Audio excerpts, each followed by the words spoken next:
नमस्कार दोस्तों, कैसे हैं आप सब। आप सभी का स्वागत है आपके अपने YouTube channel GK smart classes bye अमन सर में।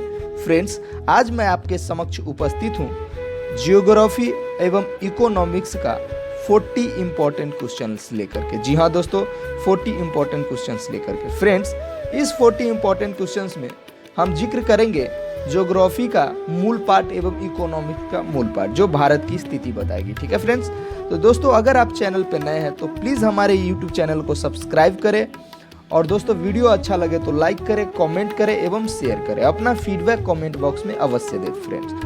फ्रेंड्स, हमारे टेलीग्राम चैनल पर रोज़ाना 5:30 to 6:30 टेस्ट सीरीज चलता है और उस टेस्ट सीरीज से जुड़ने के लिए हमारे टेलीग्राम का चैनल का लिंक डिस्क्रिप्शन में दिया हुआ है, जहां से आप जुड़ सकते हैं दोस्तों। ठीक है फ्रेंड्स, तो देखते हैं आज का पहला टॉपिक। आज का पहला टॉपिक होगा दोस्तों भारतीय अर्थव्यवस्था के महत्वपूर्ण पहलू।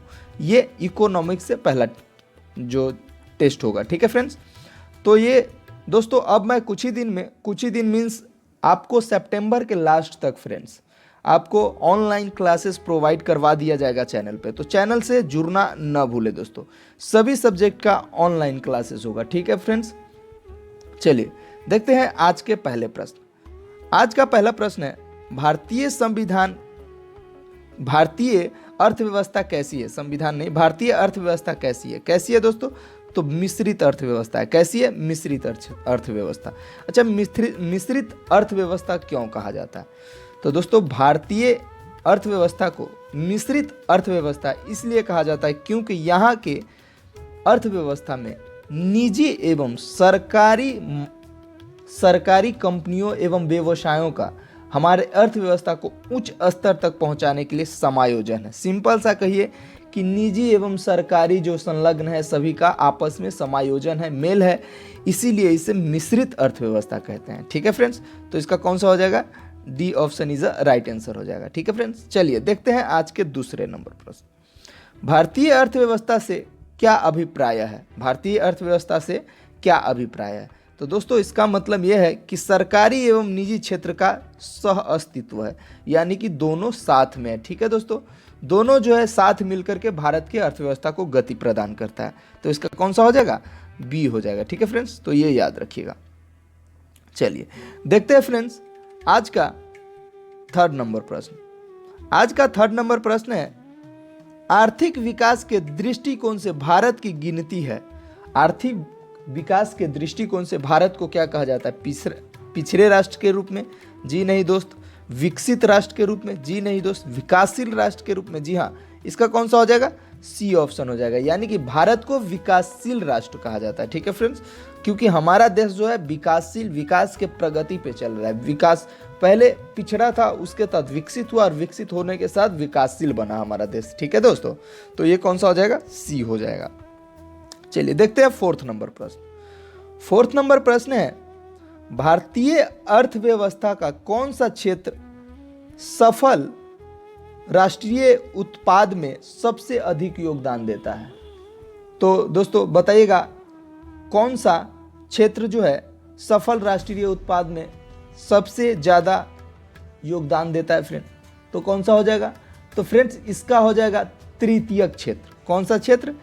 तृतीयक क्षेत्र हो जाएगा। ठीक है फ्रेंड्स, तो ये याद रखिएगा, कौन सा? तृतीयक क्षेत्र। चलिए दोस्तों देखते हैं आज के 5वें नंबर प्रश्न। बंद अर्थव्यवस्था यानी कि क्लोज्ड इकोनॉमिक्स का अर्थ क्या है? बताइए दोस्तों, क्लोज इकोनॉमिक्स का अर्थ क्या है? क्लोज्ड इकोनॉमिक्स का, तो दोस्तों इसका अर्थ यह होता है कि उस समय न तो निर्यात हो सकता है और न ही कुछ भी चीज आयात हो सकता है, यानी कि पूरी तरह क्रैश कर जाना मार्केट। न निर्यात की स्थिति उत्पन्न हो और न ही आयात की स्थिति उत्पन्न हो, वही होता है बंद अर्थव्यवस्था। तो इसका आंसर कौन सा हो जाएगा? डी हो जाएगा। ठीक है फ्रेंड्स, चलिए देखते हैं आज के छठे नंबर प्रश्न। छठा नंबर प्रश्न है भारत की श्रम शक्ति का लगभग कितना भाग कृषि में लगा हुआ है? यानी कि भारत के श्रम शक्ति का लगभग कितना भाग कृषि में लगा हुआ है फ्रेंड्स? तो बताइएगा कितना भाग दोस्तों? तो कहीं कहीं आपको जो है दोस्तों 60% भी मिलता है, लेकिन एक्यूरेट जो होगा दोस्तों कितना परसेंट? तो ये हो जाएगा 44%। कितना फ्रेंड्स? 44 54%। कितना फ्रेंड्स? 54। तो इसका सी आंसर हो जाएगा। और कहीं कहीं आपको 60 भी मिल सकता है दोस्तों, तो 60 भी सही है। ठीक है फ्रेंड्स, चलिए देखते हैं आज के 7 नंबर प्रश्न। 7 नंबर प्रश्न है, भारत में अधिकतर बेरोजगारी है, कारण क्या है दोस्तों? क्या वो बेरोजगारी तकनीकी है अधिकतर बेरोजगारी में, या चक्रीय है, या संघर्षणात्मक है? जी नहीं दोस्तों, संचरणात्मक है। कौन सा है? संरचनात्मक है दोस्तों। कौन सा? संरचनात्मक है दोस्तों बेरोजगारी। अब संरचनात्मक क्या होता है फ्रेंड्स? आप देखते हैं दोस्तों कि दिन प्रतिदिन बेरोजगारी बढ़ती है। हमारे बेरोजगारी बढ़ने का कारण सबसे बड़ा है हमारा जनसंख्या। ठीक है दोस्तों, हमारा जनसंख्या, वैसे हम नहीं कह सकते हैं कि हाँ पूरी तरह डिपेंड ऑन जनसंख्या पे ही करता है, लेकिन दोस्तों कहीं ना कहीं जनसंख्या एक फैक्टर जरूर है हमारे बेरोजगारी का। ठीक है फ्रेंड्स, क्योंकि ना तो बड़े बड़े राज्य जहाँ पे ना तो कंपनी है, न ही रोजगार उत्पन्न होने का कोई भी साधन नजर आता है, और इसमें कहीं ना कहीं सरकार की बहुत बड़ी विफलता है। सरकार आए दिन हिंदू मुस्लिम, आपको पाकिस्तान, हिंदुस्तान, राम मंदिर, मतलब इन सब बातों पर क्या होता है, सरकार अपना टाइम व्यर्थ कर रही है। जो हमारा युवा वर्ग है, आपको कहा, आप सुने होइएगा कि भारत का हर एक तीसरा नागरिक युवा है भारत में, यानी कि हर वो थर्ड पर्सन युवा है भारत का। और इस तरह से भारत की बहुत बड़ी आबादी युवा है, जिसे रोजगार की बहुत ही ज़रूरत है। लेकिन न तो आए दिन गवर्नमेंट इस पे कोई ध्यान दे रही है, और न ही हम लोग उनका ध्यान केंद्रित कर पा रहे हैं।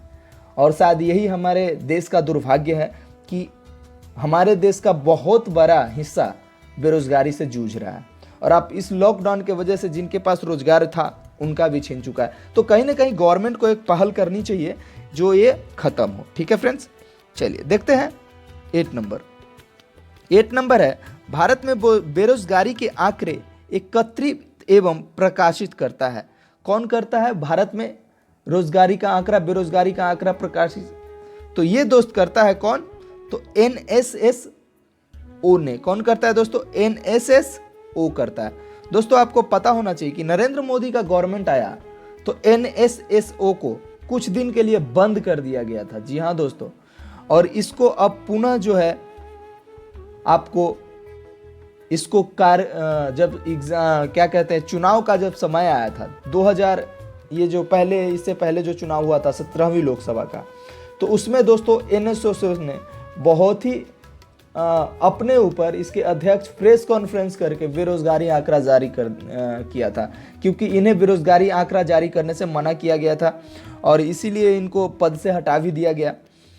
तो भारत की स्थिति ऐसी उत्पन्न होती जा रही है कि बेरोजगारी आंकड़ा भी गवर्नमेंट नहीं चाहती है कि सबके नज़र में आए कि कितने लोग बेरोजगार हैं।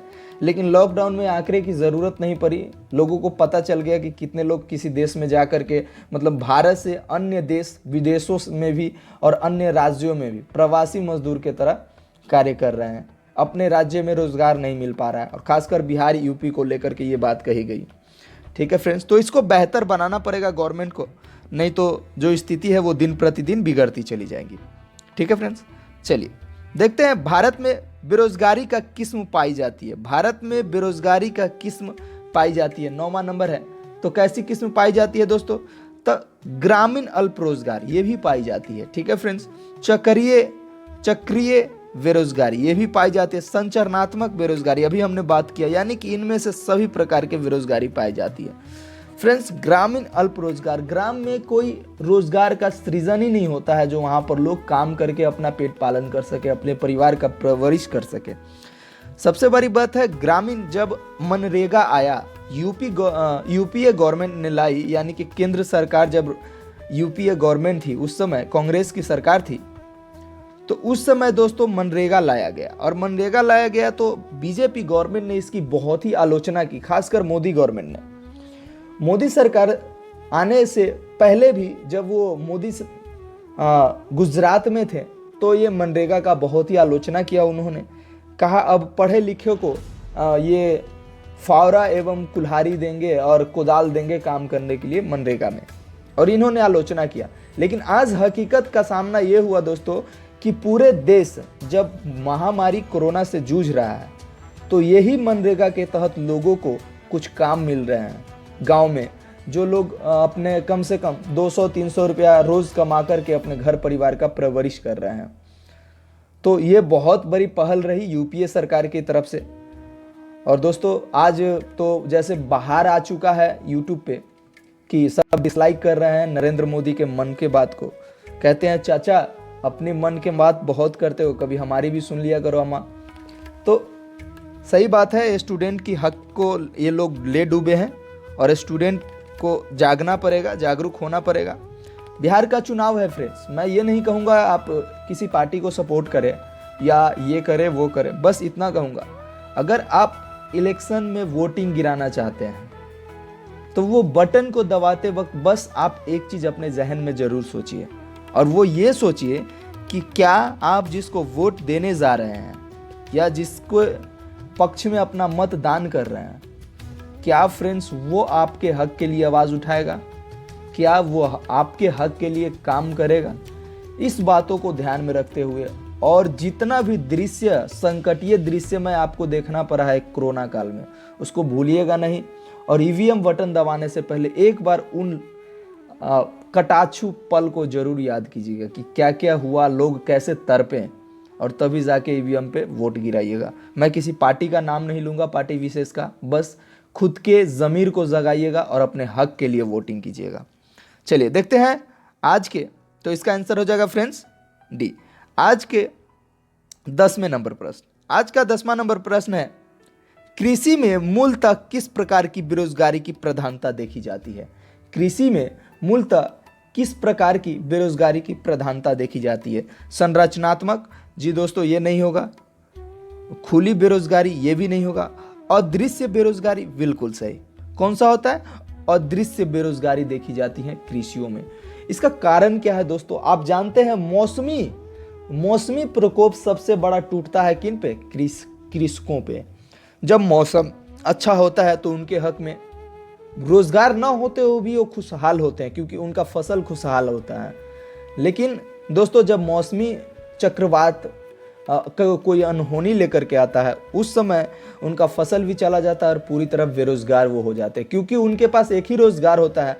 और वो कौन रोजगार होता है? तो उनके खेती का जो मूल ढांचा है वही रोजगार होता है, अन्न को उपजाना और अपना पेट पालना, एवं भारत के अंतिम पायदान पे बैठे जो लोग हैं उन सभी को निवाला दिलाना दोस्तों, अनाज आपूर्ति करना, ये सब कृषकों का काम है।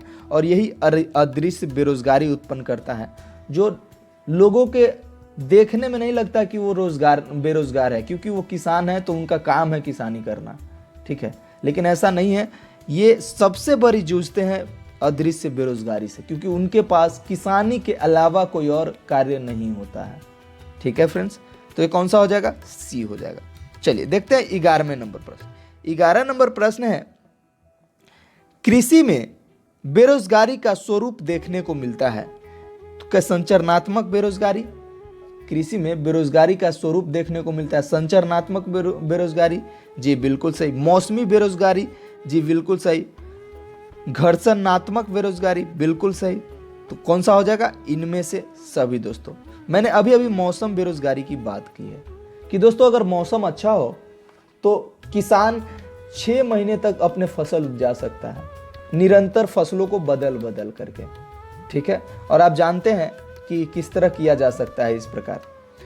तो दोस्तों हमारे देश में सबसे पहले गवर्नमेंट को एक मुद्दा बेरोजगारी और एवं किसानों को, कृषकों को लाभ कैसे पहुंचाया जाए, उनके फसलों का सही मूल्य कैसे दिलाया जाए, इन चीज़ों पर गवर्नमेंट को बहुत ही ध्यान देना होगा। अगर ऐसा नहीं करते हैं वो, तो आने वाले समय में स्थिति और भी भयावह उत्पन्न हो सकती है फ्रेंड्स। तो प्लीज़ आप अपने दायित्वों का निर्वहन कीजिए। और गवर्नमेंट, प्रजातंत्र में दोस्तों, लोकतंत्र में जनता मालिक होती है और सरकार नौकर होता है। तो जनता निर्देश देती है और सरकार को काम करना पड़ता है। तो आप उनको निर्देश दीजिए, याद दिलाइए कि आप क्या हैं, और तभी जा करके वो समझेगी दोस्तों, ठीक है। चलिए देखते हैं आज के 12वें नंबर प्रश्न। 12वां नंबर प्रश्न है, प्रच्छन्न बेरोजगारी का अर्थ है। प्रछन्न बेरोजगारी का अर्थ क्या है दोस्तों? तो प्रछन्न बेरोजगारी का अर्थ है फ्रेंड्स, आवश्यकता से अधिक लोगों को कार्यरत होना। क्या है दोस्तों? आवश्यकता से अधिक लोगों को कार्यरत होना प्रछन्न बेरोजगारी का उदाहरण है दोस्तों। इसका मतलब क्या होता है? यानी कि मान लीजिए कोई काम है, ठीक है, कोई काम 10 व्यक्ति का काम है और उसमें 20 व्यक्ति जुट गया, तो दोस्तों इसका जो सैलरी है वो क्या होता है? डिवाइड हो जाएगा। अगर 30,000 सैलरी है या 30 रुपया सैलरी है तो वो 20 में डिवाइड हो जाएगा। और उसी में दोस्तों अगर 10 व्यक्ति हो तो उनको समतुल्य वेतन मिलेगा, समतुल्य कार्य होगा और उन 10 लोगों का कहीं और उपयोग हो सकता है। ठीक है फ्रेंड्स, तो इसी को कहते हैं आवश्यकता से अधिक लोगों का कार्यरत होना। यही कहलाता है प्रछन्न बेरोजगारी।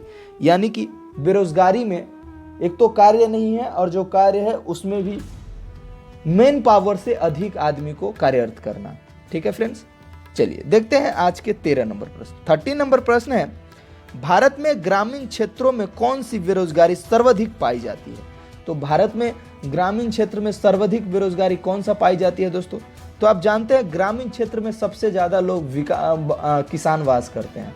कोई भी ग्रामीण क्षेत्र हो, अधिकतर आपको किसान देखने को मिलते हैं वहां पे। तो किसान के लिए मौसमी बेरोजगारी जो होता है दोस्तों, वो मैंने बताया, वो हमेशा एक विकट परिस्थिति उत्पन्न करता है। और दूसरा जो है दृश्य बेरोजगारी, अदृश्य बेरोजगारी, जो पता ही नहीं चलता है कि वो बेरोजगार है या नहीं है, अन्य लोगों को नहीं पता चलता है। तो ये दोनों हो जाएगा दोस्तों। तो कौन सा सही हो जाएगा? सी हो जाएगा। ठीक है फ्रेंड्स, कौन सा? सी। किसान बेरोजगार होते हैं लेकिन उन्हें पता नहीं चलता है अन्य लोगों को कि वो बेरोजगार है, क्योंकि सबको लगता है कि वो तो किसान है, खेती करेंगे। लेकिन किसान के पास आय का एक ही प्रमुख जो साधन है वो उनकी फसल है। अगर मौसमी चक्रवात उनको ना आए और मौसम अच्छा सुहाना रहे तो फसल का 2 पैसा उनको मिलता है। कभी कभी ऐसा हो जाता है कि फसल काटने से पहले खराब हो जाता है या काटने के बाद मौसम के वजह से वो बेच नहीं सकते। दाहड़ के वजह से अभी आया था, आप देख रहे हैं पानी आ गया है चारों तरफ, उसके वजह से फसल बर्बाद हो रही है। तो इन सभी बातों को लेकर के ऐसा कहा जाता है। ठीक है फ्रेंड्स, तो इसका आंसर हो जाएगा कौन सा? तो सी ऑप्शन हो जाएगा। चलिए देखते हैं आज का 14 नंबर। 14 नंबर है, वर्तमान समय में देश में किस प्रकार की बेरोजगारी की समस्या बहुत गंभीर समस्या बनी हुई है? तो किस प्रकार की दोस्तों बेरोजगारी की समस्या बहुत गंभीर बनी हुई है? आप लोग बिना सोचे दे सकते हैं जवाब दोस्तों इसका। या ग्रामीण बेरोजगारी होगा? जी नहीं दोस्तों। शहरी बेरोजगारी होगा? नहीं फ्रेंड्स। तो कौन सा हो जाएगा? शिक्षित बेरोजगारी। आप जानते हैं दोस्तों कि भारत में सबसे बड़ा भयावह स्थिति उत्पन्न कर दिया है ये शिक्षित बेरोजगारी। हमारे यहाँ आईआईटी किया हुआ दोस्तों, भारत में आईआईटी किया हुआ क्या कर रहा है दोस्तों? ग्रुप डी का जॉब कर रहा है। तो आप समझ सकते हैं कि शिक्षा का स्तर तो बढ़ा लेकिन नौकरी का स्तर घटता चला गया। कल ही देखने को मिला था आप लोग को कि दोस्तों एक इंजीनियर चाय वाला बन गया है यहीं पटना में। दोस्तों एमबीए किया हुआ लोग किस चीज का तैयारी करने आ रहे हैं? तो ग्रुप डी का तैयारी करने आ रहे हैं। कारण क्या है? कारण ये है दोस्तों कि शिक्षा तो है, लोग शिक्षित तो हो गए लेकिन गवर्नमेंट उस हिसाब से क्या नहीं कर रही है? तो रोजगार मुहैया नहीं करवा रही है। ये रोजगारी क्या कम होगी? बहुत से सवाल होंगे, क्वेश्चंस आपके मन में, क्या ये बेरोजगारी कभी कम होगी? तो बिल्कुल नहीं होगी फ्रेंड्स। क्यों नहीं होगी?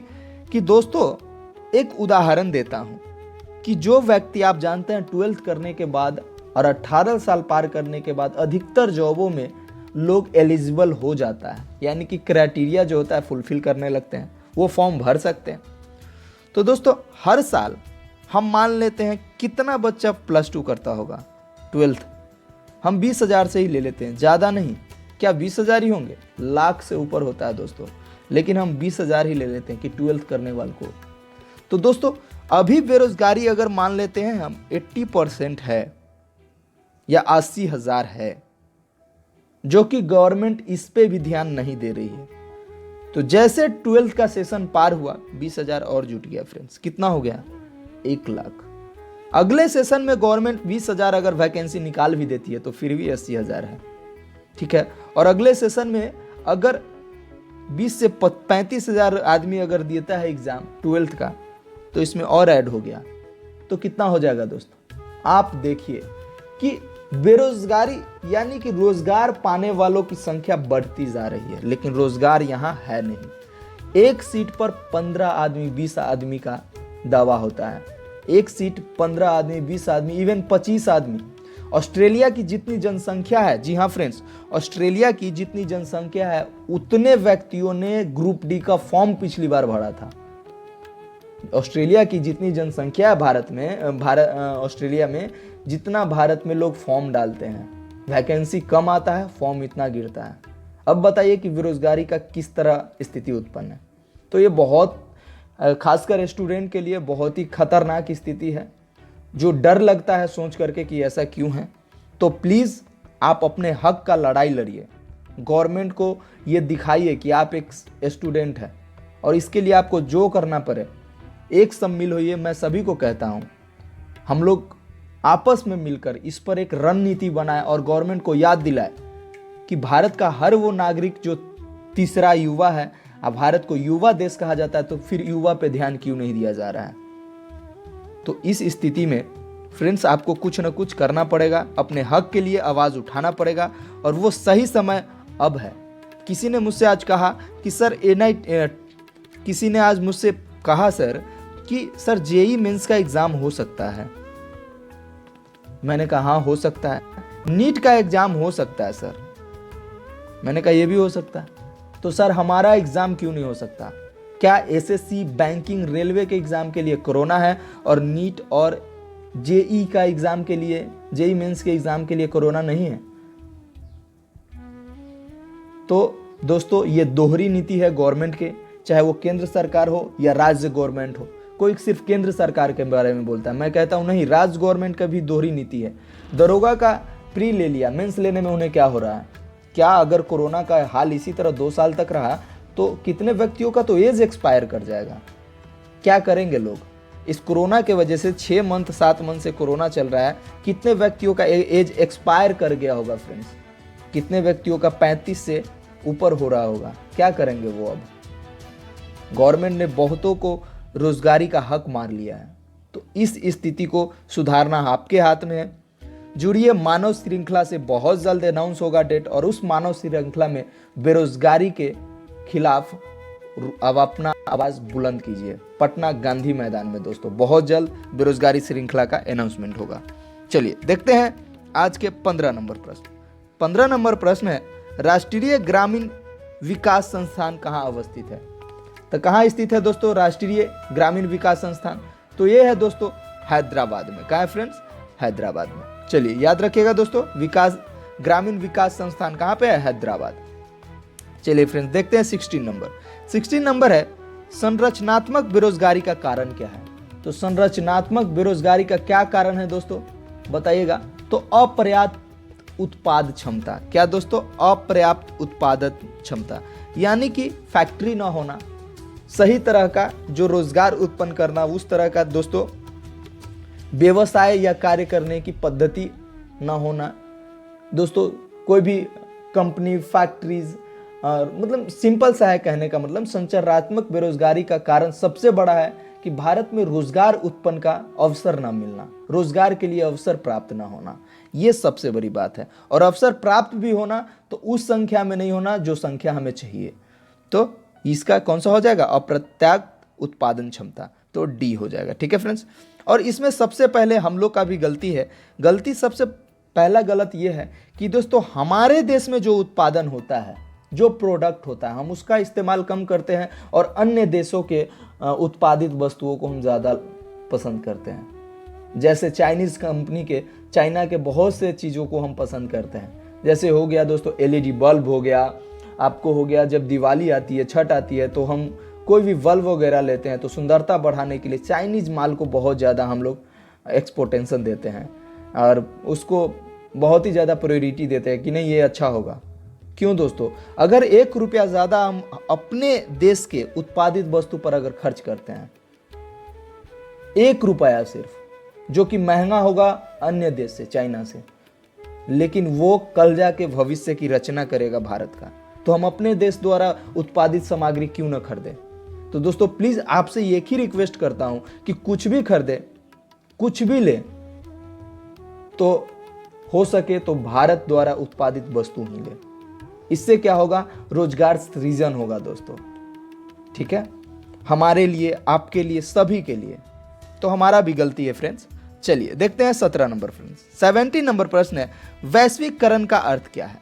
तो वैश्वीकरण का अर्थ क्या है दोस्तों? तो वैश्वीकरण का अर्थ है घरेलू अर्थव्यवस्था का वैश्विक अर्थव्यवस्था के साथ एकीकरण।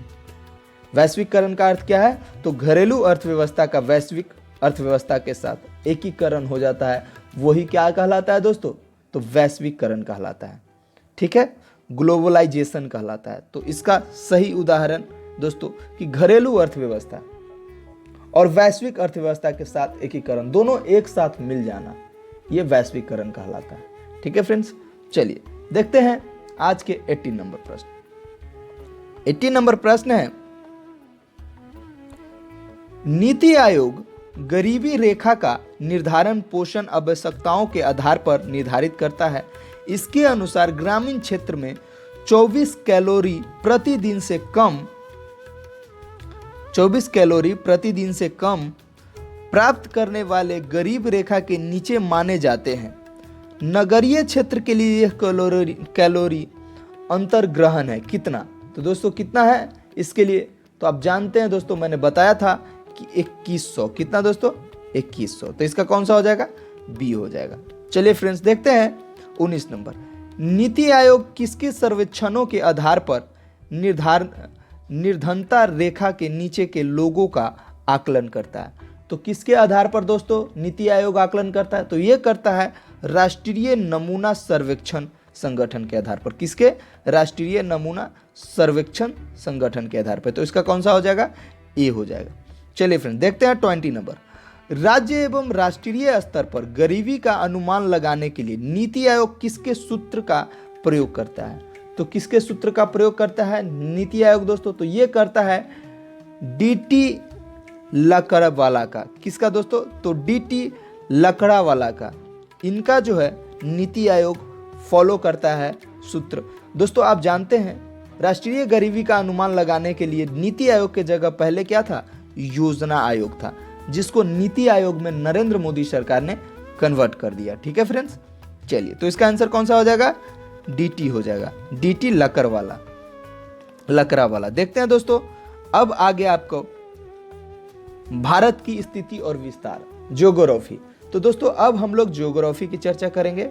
भारत की स्थिति एवं विस्तार, क्या क्या स्थिति है, भौगोलिक स्थिति कितना अक्षांश पे क्या है नहीं है, इन सभी बातों की बात करेंगे, जिक्र करेंगे। तो ठीक है फ्रेंड्स, तो बने रहिए जीके स्मार्ट क्लासेस बाय अमन सर के साथ। देखते हैं फ्रेंड्स आज का ज्योग्राफी का पहला प्रश्न। तो आज का पहला प्रश्न है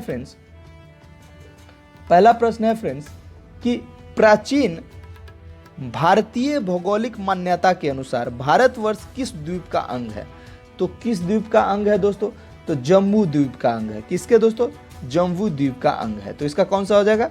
we answer is the right answer हो जाएगा, ठीक है। प्राचीन भारतीय भौगोलिक मान्यता के अनुसार भारतवर्ष जो है वो जम्बू द्वीप की सबसे बड़ी अंग है दोस्तों। तो ये बहुत इंपॉर्टेंट है और पूछा जाता है, ठीक है फ्रेंड्स, और ये क्वेश्चन आपको प्राचीन भारत में भी मिल जाएगा। चलिए देखते हैं आज के दूसरे नंबर प्रश्न। सर्वप्रथम इंडिया शब्द का प्रयोग भारत के लिए किस भाषा में किया गया? तो यूनानियों ने किया था दोस्तों। किस भाषा में? ग्रीक भाषा में दोस्तों। किस भाषा में? ग्रीक भाषा में। ये याद रखिएगा। और किसने किया था? तो यूनानियों ने, ये भी याद रखिएगा। चलिए देखते हैं भारत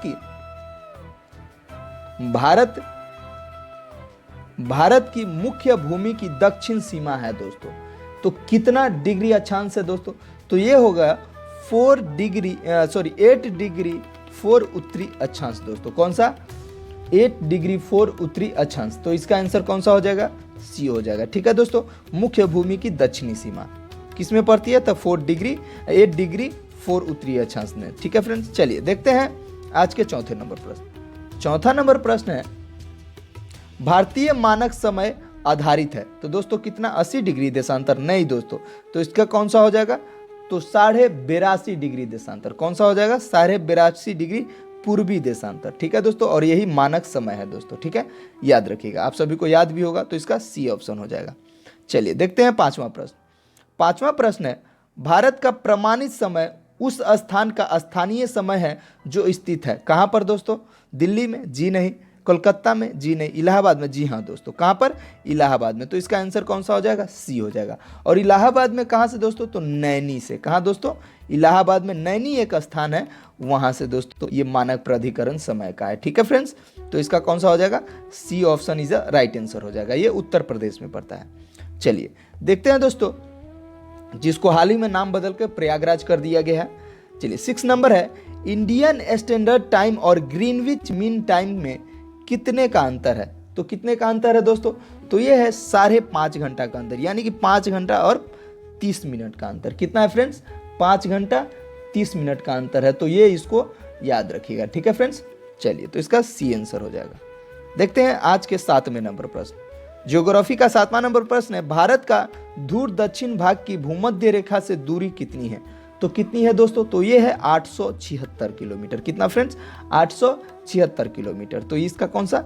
सी हो जाएगा। ठीक है फ्रेंड्स, चलते हैं 8 नंबर प्रश्न। 8 नंबर प्रश्न है, भारत की स्थलीय सीमा की लंबाई कितनी है? तो भारत की स्थलीय सीमा की लंबाई कितनी है फ्रेंड्स? तो ये है 15,200 मीटर दोस्तों। कितना है दोस्तों? किलोमीटर। 15,200 किलोमीटर। तो इसका आंसर डी हो जाएगा। तो भारत की स्थलीय सीमा की लंबाई कितनी है दोस्तों, अगर पूछ दिया जाए तो कितना है? 15,200 किलोमीटर। ठीक है फ्रेंड्स, चलिए देखते हैं 9वां नंबर। द्वीपों सहित भारत के तट रेखा की लंबाई कितनी है? यानी कि द्वीपों सहित भारत की तट रेखा की लंबाई कितनी है दोस्तों? तो कितनी है द्वीपों के सहित दोस्तों भारत के तट रेखा की लंबाई? तो ये है दोस्तों 7,516.5 किलोमीटर। कितना है दोस्तों? 7,516.5 किलोमीटर। तो इसका आंसर कौन सा हो जाएगा? सी हो जाएगा। ठीक है फ्रेंड्स, चलिए भारत की उत्तरी से दक्षिणी तक लंबाई कितनी है? तो उत्तर से दक्षिण तक भारत की पूरी लंबाई कितनी है फ्रेंड्स, बताइएगा। तो इसका हो जाएगा दोस्तों उत्तर से दक्षिण तक भारत की लंबाई दोस्तों 3,214 किलोमीटर। कितना है दोस्तों? उत्तर से दक्षिण से दोस्तों, उत्तर से दक्षिण, तो ये हो जाएगा 3,214 किलोमीटर। याद रखिएगा, भारत की उत्तर से दक्षिण तक की लंबाई टोटल 3,214 किलोमीटर। तो इसका बी ऑप्शन सही हो जाएगा। चलिए दोस्तों 11 नंबर देख लेते हैं। 11 नंबर है दोस्तों,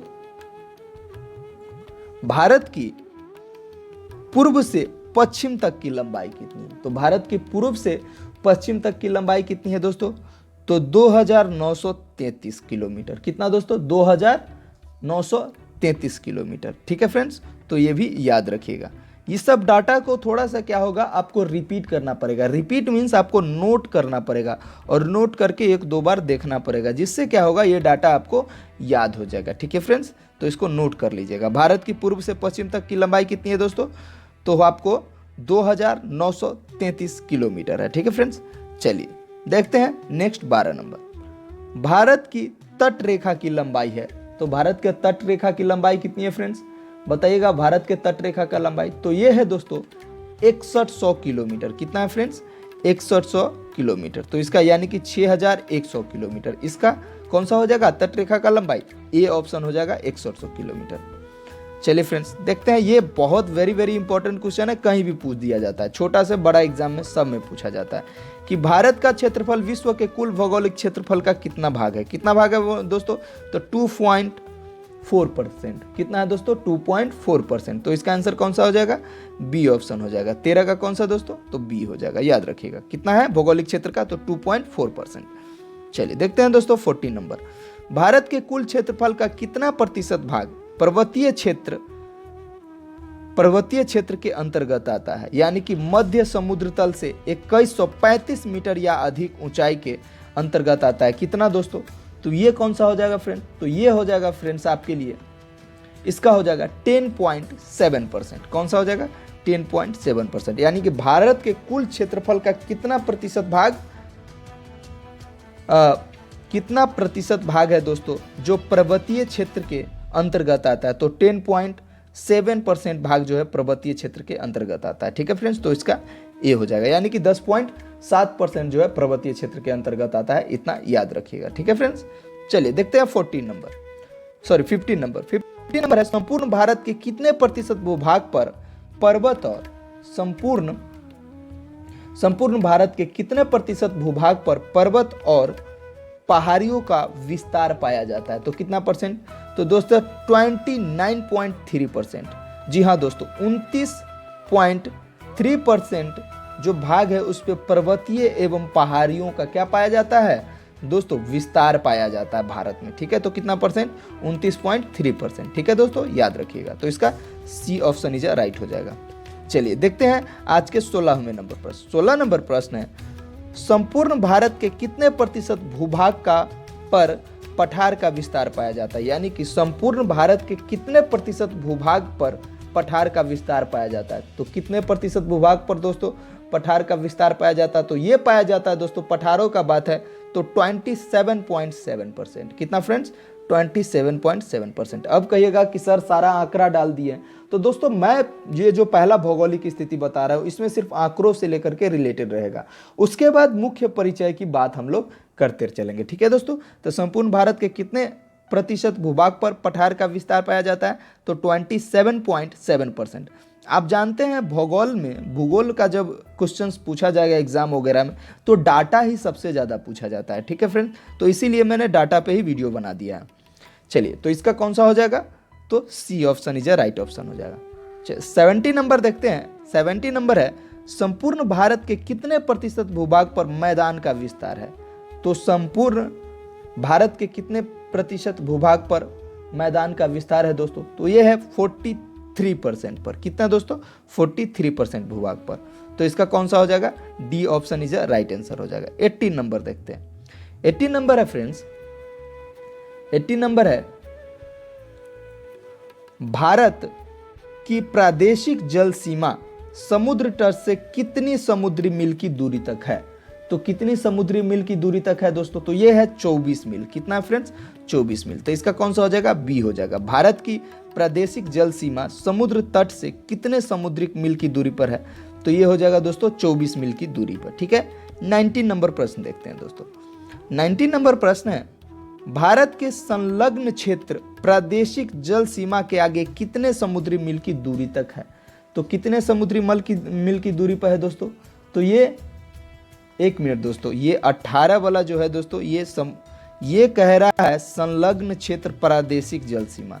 तो ये हो जाएगा दोस्तों 24 मीटर और इसका हो जाएगा 12 मीटर। सॉरी दोस्तों, वो कंफ्यूज हो गए थे हम। भारत के प्रादेशिक जल सीमा समुद्री तट की बात कर रहा है। समुद्री तट से कितने समुद्री मील की दूरी पर है? तो 12 मील हो जाएगा दोस्तों। 18 का हो जाएगा दोस्तों 12 मील, ए ऑप्शन। ठीक है फ्रेंड्स, और भारत का संलग्न क्षेत्र प्रादेशिक जल सीमा के आगे कितने समुद्री मील की दूरी तक है? तो ये हो जाएगा दोस्तों कौन सा? 24 मील। कौन सा हो जाएगा दोस्तों? 24 मील। तो इसका बी ऑप्शन इज राइट हो जाएगा। ठीक है फ्रेंड्स, चलिए देखते हैं आज के अंतिम प्रश्न। आज का अंतिम प्रश्न है फ्रेंड्स कि संलग्न क्षेत्र के आगे कितने समुद्री मील की दूरी तक है? तो दोस्तों इसका कौन सा हो जाएगा? इसका हो जाएगा दोस्तों, पूरी तरह बताइएगा। तो इसमें कुछ छूट गया है, जैसे कि कुछ कट गया है, मैं इसकी पूरी तरह बात कर लेता हूँ। यहाँ ऊपर में है, भारत का एकांतिक आर्थिक क्षेत्र संलग्न क्षेत्र के आगे कितनी समुद्री मील की दूरी पर है? तो कितनी समुद्री मील की दूरी पर है दोस्तों? तो 200 मील। कितना दोस्तों? 200 मील। तो इसका आंसर कौन सा हो जाएगा? बी हो जाएगा। तो फ्रेंड्स, अगर आप चैनल पे नए हैं तो चैनल को सब्सक्राइब करें, वीडियो को लाइक करें, शेयर करें एवं कमेंट करना ना भूलें दोस्तों बस एक ही बात कहूँगा, अपने मार्ग में जितनी भी आपको कठिनाई आती है वही कठिनाई कल आपको मजबूतता से सफलता के लिए अग्रसर करेगी। तो दोस्तों करते रहिए तैयारी और बने रहिए जीके स्मार्ट क्लासेस बाय अमन सर के साथ। मैं लाता रहूँगा आपके लिए इसी तरह का वीडियो। दोस्तों बने रहिए और मिलते हैं पुनः 5:30 बजे टेलीग्राम पर। धन्यवाद दोस्तों।